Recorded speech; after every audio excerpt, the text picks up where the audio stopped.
Imagine the ocean is silent. No engines, no sonar, just the low thrum of water sliding over something enormous. Something that should have been extinct for 2.5 million years. Something that is still growing. 20 million years ago, the Megalodon ruled every sea on Earth. 18 meters of muscle, cartilage, and appetite. Teeth the size of your hand. A bite force that could fold a whale vertebra like tinfoil. It ate other sharks for breakfast, literally. Cannibalism was on the menu if the opportunity knocked. But then the world turned cold. Ice crawled south. Sea levels dropped 200 meters. Coastal nurseries dried into salt flats. The giant whales the Meg depended on started dying off. Smaller, faster sharks, great whites, moved in on the scraps. The Meg was too big, too hungry, too slow to pivot. It starved. Game over. Or so the textbooks say. Now hit pause on that extinction reel. Because tonight we're rewriting the tape. What if the Megalodon dodged the bullet? What if it adapted, shrank, regrouped, and came back bigger than ever? What if, right now, in 2025, a living Megalodon is gliding under a container ship somewhere between Hawaii and California? This is the story of Meg 2.0, and it starts with a single question. How do you out-evolve an ice age? Let's rewind to the edge of the abyss, 2.6 million years ago. The planet is locking into ice sheets thicker than skyscrapers. Our Meg is still 18 meters, still 65 tons, still burning 1,100 kilos of whale blubber every day just to keep the lights on. But the whales are gone. The menu has shrunk to seals, dolphins, squid, snacks for a creature that used to swallow sedan-sized chunks in one gulp. First problem, energy. A shark this size has a metabolic bill that would bankrupt a small nation. Second problem, competition. Great whites are 1/3 the length, 1/10 the weight, and they only need 200 kilos a day. They're Ferraris. The Meg is a freight train running out of coal. So the genome cracks open its emergency toolbox. Sharks already carry massive DNA libraries. Some species pack 17 billion base pairs, more than humans. Think of it as an evolutionary USB drive full of dormant software. Under extreme selection pressure, the Meg boots up a patch it hasn't needed since the Eocene. Patch 1.0, shrink. Not forever, just enough to survive the lean centuries. Modern winter skates in Canada dropped 45% in body length in 7,000 years when waters warmed 10 degrees. Same principle, reverse direction. Cold stress flips the growth dial. In 100 generations, barely a blink in geological time, the average Meg is down to 10 meters, 25 tons. Still bigger than any great white, but the daily grocery bill is cut in half. It can chase a seal now without calculating whether the calories justify the sprint. Patch 1.1, social network. Solitary giants don't share intel, but 10-meter sharks can. Transient orcas hunt in squads of 5, coordinate flank attacks, and split the prize. The Meg copies the playbook.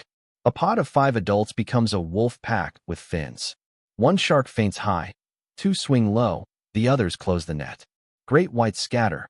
For the first time in history, the Meg is the one doing the surrounding. Patch 1.2, menu expansion. Baleen whales are extinct, but the ocean is still a buffet. Squid the length of city buses migrate through the twilight zone. Fur seals breed in rafts of thousands. The Meg's stomach is a marvel of efficiency, 98% nutrient extraction. What comes out the back end is basically green goo. Every calorie counts. Patch 1.3, side hustle, plants. Bonnethead sharks in the Gulf of Mexico munch seagrass for roughage. The Meg borrows the gut enzymes. It's not going vegan. It's adding fiber when krill blooms crash. Think of it as ocean kale. Patch 1.4, insulation upgrade. The original Meg was regionally warm-blooded, muscle heat trapped by vascular countercurrents. 7 degrees above ambient was enough for the Miocene. The Pleistocene demands more. A subcutaneous fat layer thickens, not whale-style blubber, but dense shark oil. The Meg can now cruise polar waters without torpor. It follows the krill, follows the warmth, follows whatever moves. Patch 1.5, baby-proofing. Coastal nurseries are death traps when shorelines yo-yo with the ice. Great white pups are born in the open ocean, far from predators and fluctuating tides. The Meg adopts the strategy. Pregnant females migrate to the mid-ocean ridges, drop 3-meter pups in the abyssal dark, and vanish. No more shallow water crashes. No more mass strandings when the sea retreats. Fast forward 7,000 years. The Ice Age peaks, then cracks. Glaciers retreat. Sea levels rebound. The genome reads the room. Food is back. Patch reversed. The Meg begins to stretch. Not overnight. Over millennia. Each generation adds centimeters, then meters. By the time Homo sapiens invents the spear, the Meg is pushing 15 meters again. By the Roman Empire, it's back to 18. By the Industrial Revolution, 25. And it never stops. Because the brakes are off. No natural enemy. No ceiling on prey biomass. Modern oceans are fertilized by human runoff. Algal blooms, jellyfish swarms, tuna the size of motorbikes. The Meg rides the calorie wave. 30 meters becomes the new average. 200 tons becomes the new benchmark. A heart the size of a Volkswagen pumps blood through arteries you could crawl inside. Teeth, 30 centimeters of serrated ivory. One chomp severs a container ship's propeller shaft like it's licorice. Now let's drop into the 21st century. You're on a cruise liner off the Azores. The captain announces whale watching. Everyone rushes port side. Cameras up. Then the water explodes. Not a breach, a collision. A Meg surfaces broadside. Dorsal fins slicing the air like a black sail. The ship lists 10 degrees. Someone's GoPro captures the moment. A mouth opening wide enough to park a minivan inside. The footage goes viral before the ship writes itself. Hashtag Meg is back. Governments convene emergency sessions. Navy sonar grids light up. Fishing fleets are issued new charts.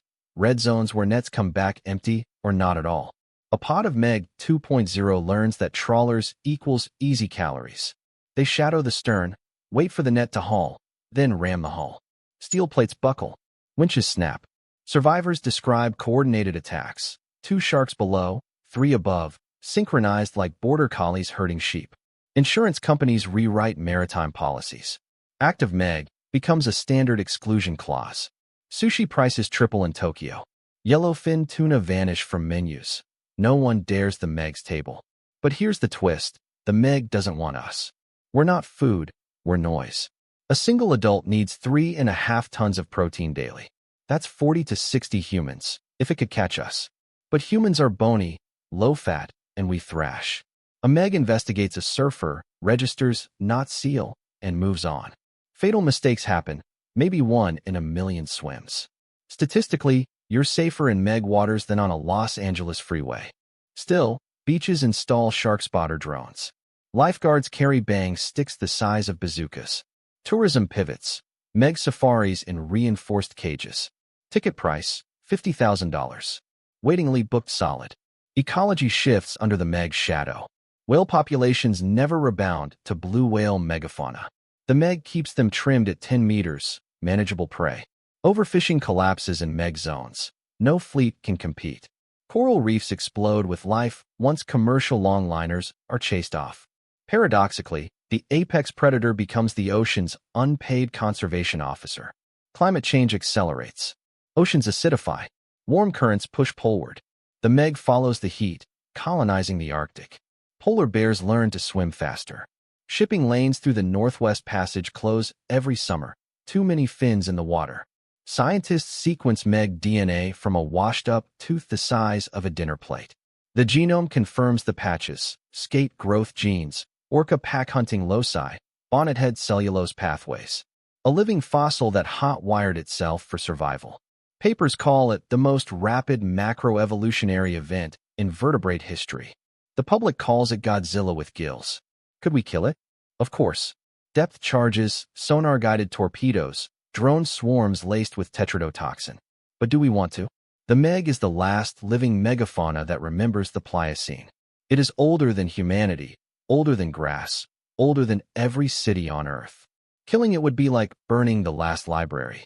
So we coexist. We map its migration with satellite tags the size of buoys. We seed iron in the Southern Ocean to grow plankton, grow krill, grow whales. Keep the Meg fed so it doesn't look upward for calories. We turn fishing fleets into kelp farmers. We rewrite maritime law. If a Meg rams your hull, you pay the fine. Property damage is cheaper than extinction. And every night, somewhere in the deep, A 30-meter shadow glides under the phosphorescence.